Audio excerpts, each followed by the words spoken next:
नमस्कार जय जगन्नाथ मु आपण चंदन। आज आम सीएम किसान आसीथिबा एक अपडेट विषय जानिबा। जो माने पूर्वरो कालिया योजना टंका पाउथले सेमानंक पई आसिला एक गुरुत्वपूर्ण सूचना।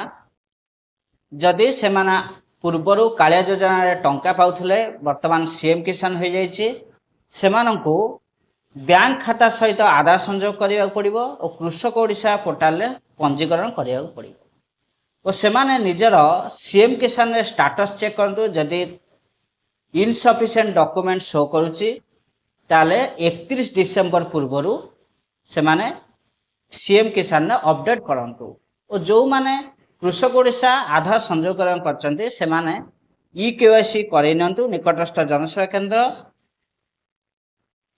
को जाई ई केवाईसी करै नियंतु। एही समय सीमा मध्यरे जदि पंजीकरण करि नथिबे हिताधिकारी मान योजना रो बाद पड़ी पारंती।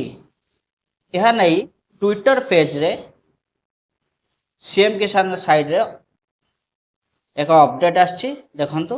ए अपडेट देखि बाटवे स्क्रीन रे अपडेट देखंतु। जो माने निज स्टेटस पर चेक करनांती जदि किछि एरर शो करूची ताले निकटस्थ जनसेवा केंद्र बा कृषि ऑफिस को जाइके आपण निजर अपडेट कराई नियंतु। और जो माने नुआ करी आवेदन करिया चाहउछन सीएम किसान रे सेमाने मध्य सीएम किसान रे जाइके आवेदन करि परिबे जहा कि शेष तारीख रहिछि 31 डिसेंबर 2025।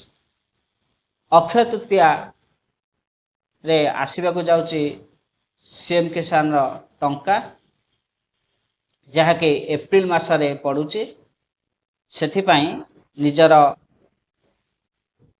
सीएम किसान साइड रे निजर डॉक्यूमेंट अपडेट करंतु और ई केवाईसी करै नियंतु।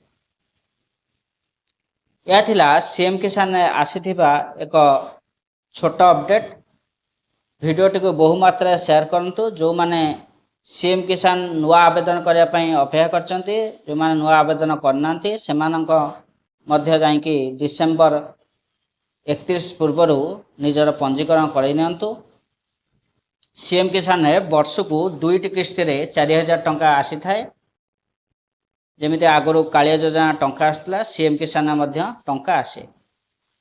स्टेटस टी चेक करि नियंतु। सीएम किसान ऑफिशियल वेबसाइट को आसे के निजर स्टेटस टी चेक करि नियंतु। किछि एरर रहिथिले ताको संशोधन करि नियंतु। वीडियो टी भल लागिथिले चैनल को like comment share and subscribe करबे। रहउछि जय जगन्नाथ।